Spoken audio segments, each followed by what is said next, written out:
because of the delayed and deferment of giving them a pathway to citizenship. I will give you 1 more minute to tell us about those specific needs that these students.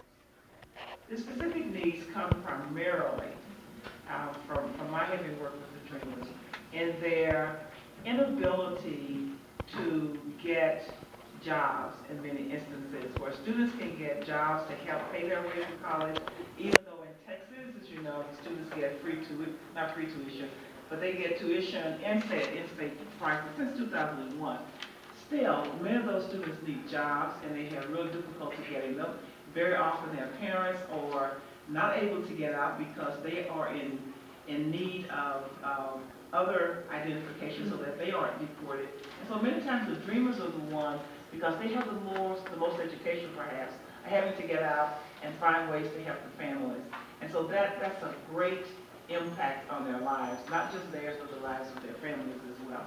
Okay, thank you so much. Well, we have 6 more questions, just 15 minutes, okay? Let's try to go straight to the point.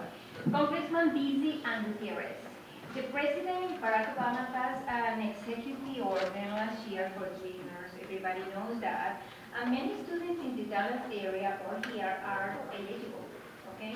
Explain the DACA process and how can Dreamers apply for deferred action? Let me try to take that question. Number one, look, deferred action is a result of a demand of our community. Everybody remembers when we sat down with the president, he said he didn't have the authority. No, he came to El Paso and he said, I can't do it. He went to Florida and he said, I can't do it. And everywhere in our community, we kept saying, yes, you can. And we demanded that the president take the kinds of action that a president can take. He has vast powers as president of the United States. But I just want to suggest to everybody, and my wife tried to explain it to a foreign reporter, is that we love Barack Obama so much, and we wanted to vote for him so badly. We wanted so much for him to make a down payment and give us something back so that we could go. I mean, seriously, it wasn't the ugly kind of demand that many times you see. We wanted him to be the best president he could be, and we understood, those of us who live in the Latino community and the immigrant community, that the devastation of the deportations was such that there had to be a signal from the White House that would give us hope. I know that sometimes it's hard to compound so much history in such a short amount of time. So the community said to him, do it. And you saw what happened, right? Over 425,000 young people have applied for deferment. Over 225,000 already have work permits.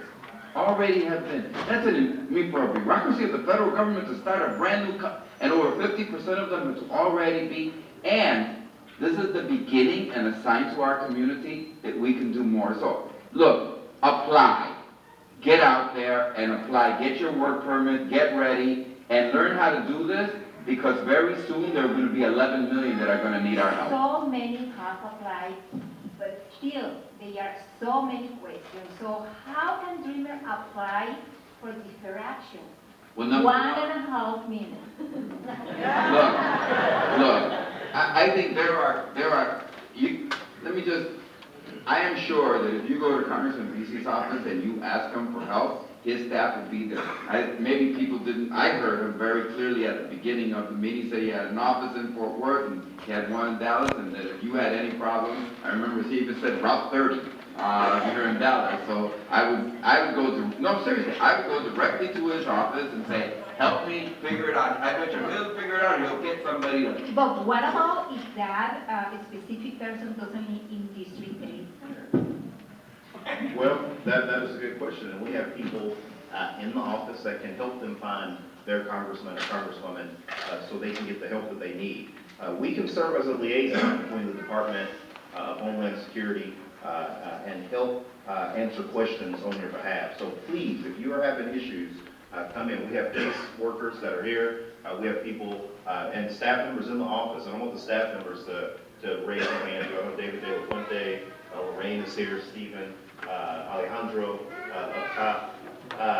And like I said earlier, We also have bilingual caseworkers in every office, the DC office, Fort Worth, and the Dallas office. You should use the office as a resource for you. We also have great nonprofits in the area that are also helping groups like Dreamers, Proyecto Inmigrante, and others help people that have trouble with these forms, because it can be tough sometimes dealing through the cumbersome process with the federal government. So please use our office as a resource. Trustee Diana Flores, as a representative for this area, what is important to keep families together, and what are some of the challenges you see in our schools? Why is it important to keep families together? Well, the majority of us who are Chicano, Latino, come from mixed status families. I mean, right now my daughter's fiance is in the process of trying to get legalized. So it's a very personal issue. And for those that don't have mixed status families, think how you would feel if as a child, your parents were taken away from you. I mean, the family is the essential unit of any society. So it's a no-brainer. It's very important to keep families together. And thank you to Congressman Veasey and Congressman Gutierrez for the good fight that they're waging. And the Dreamers stood up, just as we did back in the 60s, and said enough, and started taking the action necessary to bring about a change in this country. In terms of education, as I like to tell the young people, the battles have already been fought. The doors of higher ed used to be closed to us. Those battles have already been fought. Your job now is to walk through those doors, get your associates, get your bachelor's, get your master's, get your doctorate, so you can be in Dr. Hattie's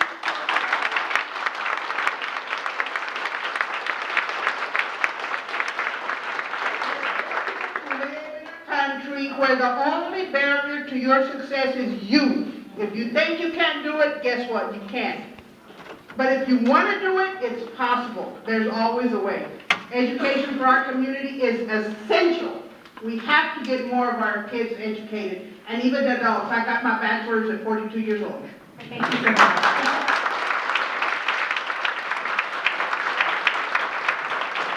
Congressman Veasey and Gutierrez, how can comprehensive immigration reform make our economy stronger? Veasey. And Dr. Alamil touched on it a little bit earlier. I mean, think about this. Undocumented immigrants pay taxes. In 2010, undocumented immigrants pay $11.2 billion in state and local taxes. Naturalized citizens earn even more. Naturalized citizens earn between 8 and 11% higher wages after naturalization. That's why we need comprehensive immigration reform ASAP. The DREAM Act would add $329 billion to the U.S. economy by 2030. Good report in a recent Wall Street Journal article that talked about how immigrants to this country are helping get our home prices back to where they need to be. Comprehensive immigration reform and immigrants to this country are good for America. That's the bottom line. Let me just say this. Look, first of all, 11 million people act to undercut the wages of American citizens. It's just 11 million undocumented workers act to undercut the wages of American citizens. It's not their fault. They don't wake up in the morning to do that. But because of unscrupulous employers, American citizen employers, who use them and exploit them instead of paying American citizens the wages that they deserve. So once you have legalization, what happens? The wages of American citizens go up because you just took away 11 million people that undercut their wages. But what else happens? The wages and the income and the rights of the 11 million are also protected. Because unfortunately, while they pay, as Congressman Veasey so well articulated, billions of dollars in taxes, they are prohibited from accessing the very programs that their tax dollars go to support. So you end the unfair system. And lastly, I just want you to think of they keep saying the uncertainty in the markets. If only the Congress of the United States would make laws and pass regulations and give us uncertainty. Well, that's some credence. I just want you to think of the uncertainty of 11 million people when you legalize them. You know what they do? They expand their businesses, they buy homes, they buy cars, they know they're here, they have certainty in their lives.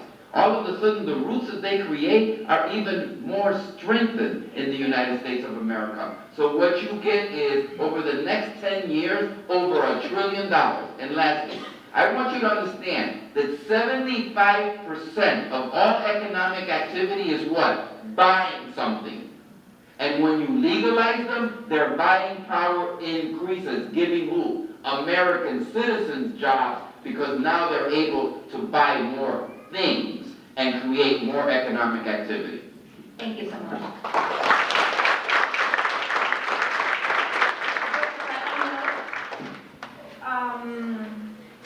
What effect does the immigration report have on the health and well-being of immigrant communities?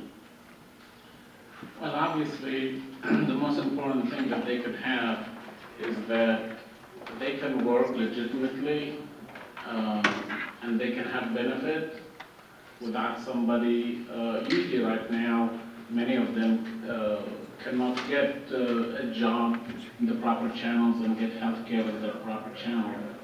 And being certified as somebody with papers, they can have the same kind of health delivery that every average American has access to right now. And I want to add something that you asked before. You know, the most important thing about business and education that this immigration reform will bring is that it will allow 20 million undocumented people to be able to dream again. Because I think when you are undocumented, you cannot dream. Yes, you can have a job, you can eat, but you cannot dream. You're not going to be able to say, I'm going to be a doctor, a lawyer, a businessman. You're just going to be a paid worker that's on minimum wage, or farm, or restaurant. So to me, this is going to elevate the Hispanic community to take their place in society. That's what I think. You know. Thank you so much. Congressman Gutierrez, now that we have discussed so many issues here in this roundtable, tell us, do you see any hope for comprehensive report right now? Yes, I see a lot of hope. And I know we have a schedule, but I think it's very, very important, especially given that Congressman Veasey and I are here. So you'll stop me, I'm sure, but I want to say a couple of things that I think are very critical to this debate and this discussion here today. It is possible. And one of the reasons it's possible is because there are more Hispanic members of the Hispanic Congressional Caucus. It's increased. And people say, well, that's good. But I just want you to know something. We passed the DREAM Act in December of 2010. That allowed President Obama to do DACA. The fact that we passed the DREAM Act, because he could go back and say, all I'm doing is exactly what the Congress of the United States already authored. And I just want to make clear to everybody that it's a coalition that's going to get comprehensive immigration reform. All 44 members of the Black Caucus voted for the DREAM Act. All 44 members of them. We have a debt of gratitude to that Black Caucus for standing up with the Hispanic Caucus and building a coalition and a foundation. So, as we move forward, let us remember that yes, Latinos will lead this fight and are leading the fight for comprehensive immigration reform.